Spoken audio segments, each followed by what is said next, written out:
ఎలాంటి విషయాల్లో దేవునికి విరుద్ధంగా ప్రవర్తిస్తే సంఘం ఎదుట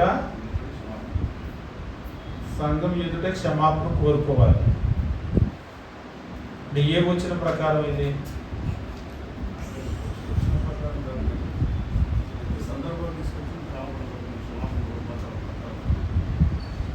అంటే క్షమాపణ ఎవరిని కోరుకోవాలి?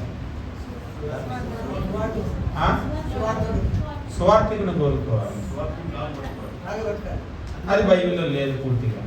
అసలు కాళ్ళు పట్టుకోవటం అనేటువంటిది మనకి అది పూర్తిగా లేదు. కాళ్ళ మీద పట్టడమో కాళ్ళు పట్టుకోవటమో ఇందాక చెప్పాం కదా, మన చుట్టూ ఉన్న సంస్కృతిలో నుంచి వచ్చింది, కానీ బైబిల్ ప్రకారం వచ్చినటువంటిది కాదు. మనకు బైబిల్లో చెప్పేది ఏంటంటే మారు మనస్సు అని అంటాడు. మనస్సు మార్చుకోవాలి. ఒకవేళ తప్పు ఏదైనా చేసినట్లయితే మనస్సు మార్చుకోవాలి. గార్డీ సిమోన్ దగ్గర కూడా ఆయన డబ్బులు ఇచ్చి పరిశుద్ధాత్మ వరాన్ని కొనాలనుకుంటే వచ్చి నా కాళ్ళు పట్టుకో అనలేదు, ఇంకెవరు కాళ్ళు పట్టుకో అని కూడా అనలేదు. నువ్వు మారు మనసు పొందమని చెప్పేసి అన్నాడు.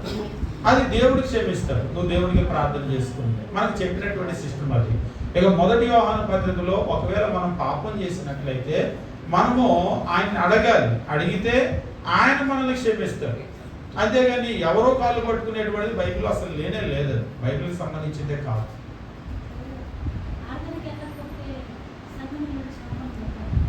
ఆరాధనకి వెళ్ళకపోతే ఆజ్ఞ అతిక్రమం పాపం.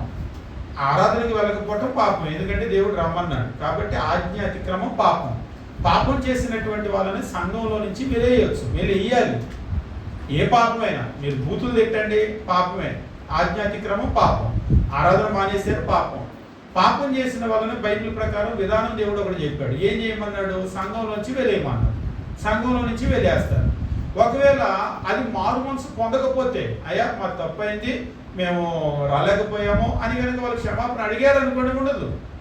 అది తప్పైంది అనేటువంటిది ఎవరికో చెప్పేది కాదు, దేవునికి చెప్పేటువంటి విషయము. దాన్ని వీళ్ళకి కూడా వ్యక్తపరుస్తాం అంతే. కృత నిబంధన సంఘంలో వీళ్ళు ఎవరో అధికారులు కాదు, సువార్థికుడు అధికారి ఏమి కాదు. సంఘంలో సంఘ పెద్దలు ఉంటారు నిర్వహించడానికి. సంఘ పెద్ద వచ్చే వరకు సువార్థికుడు ఉంటాడు, సువార్తను చెప్తాడు అంతే. అంతేగాని ఎవరి మీద ఎవరు అధికారులు కాదు. సువార్థికుడు అదే చెప్తున్నా, ఎవరి మీద ఎవరు అధికారి కాదు. సువార్థికుడు ఏమో అధికారి కాదు. సువార్థికుడు నేను బాసుగా పెట్టలేదు అక్కడ. ఇప్పుడు బ్రదరన్ చర్చెస్ అని ఉంటాయి కదా, సేమ్ కాన్సెప్ట్ అది. మనమందరం సహోదరులమే, ఎవరు ఎవరికంటే ఎక్కువగా తక్కువ కాదు. నిజంగా కృత నిబంధన ప్రిన్సిపల్ అది.